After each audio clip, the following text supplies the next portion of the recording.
What's going on, guys? Today we got a customer stating that their driver's side headlight keeps going in and out.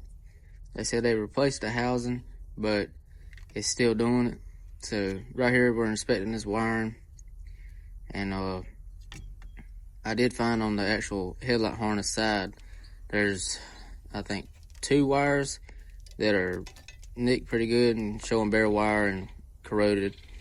One of them is real close to the connector, so I wasn't able to get it repaired or anything, so we're going to be replacing that harness. There is also one wire on the chassis harness side, which I'm trying to get to right now. It's being a bit of a pain though, because part of the radiator mounts right there, and it's blocking it from letting that connector housing sneak through. So I ended up having to just take the pin out of the connector housing and bringing up the wire after cutting back that harness, the harness tape that is anyway, and repairing it like that out in the open, make it a little bit easier on me. Right here's where I go to take this little, I guess it's the pin retainer out right there. Just take some needle nose and pull it right on out, and it slips on through. I know it's hard to see right here, but there's little locking tabs that hold these pins in, and what you do is you just pull that tab back, and while you're pulling it back, you pull the pin out of the other side of the connector, the rear end, and it'll slip right on out. Now right here I'm soldering back these wires, and afterwards I put some heat shrink around these wires to keep them protected, and wrap that the original harness back up anyway, and then tape it back up so it stays secured, and then I secure it back down to the frame with a zip tie.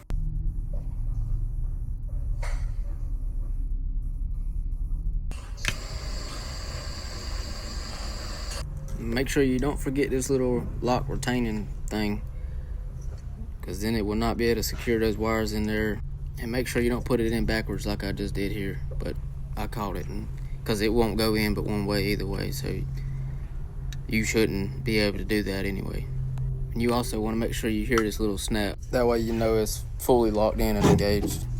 For this next truck, this customer stated they got a bad alternator noise, and boy, I tell you, it is bad.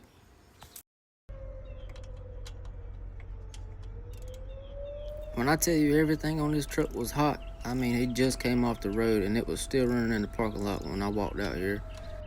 And I know y'all hear that alarm back there in the background. That's a fire alarm. It goes off for every fire, every wreck, everything. That thing's always constantly going off, and it's loud too. It's downtown and I'm about 5 minutes away from there. So I mean, to be that loud from that far away, you know that thing's loud right up close to it. But anyway, back to what you're watching for. What I'm doing right now is I'm removing this jumper wire this customer's got. This is one of their starters that they put on, and they put a jump wire between the output power wire and the remote sense stud on the actual alternator itself, which is not supposed to be ran that way.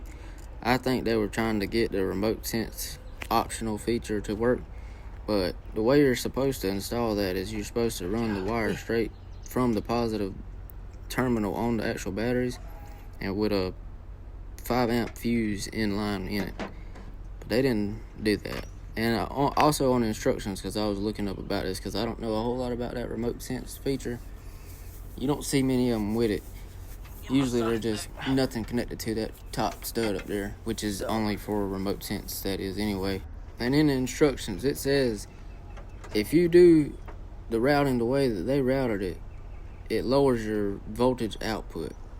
Which makes me think that that's the reason why they replaced the alternator on the original one, because I don't see why they would put the jumper in there for no reason. I mean, because this ain't even a Delco Remy alternator, the one that's on here now that they're looking at.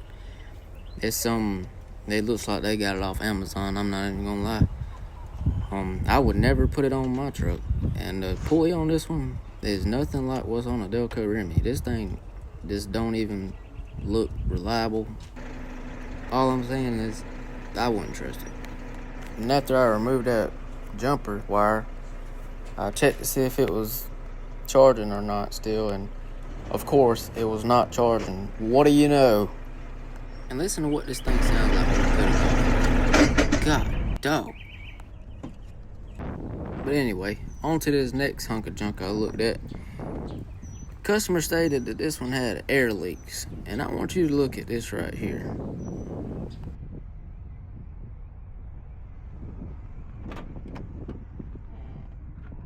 You can see I had my spray bottle with that bubbly water in it, but I don't think I'm gonna need it for that leak right there. I don't know, what y'all think? And if y'all find whatever rock this customer ran over to make this happen to this air tank, and y'all let me know so that way I can avoid that road.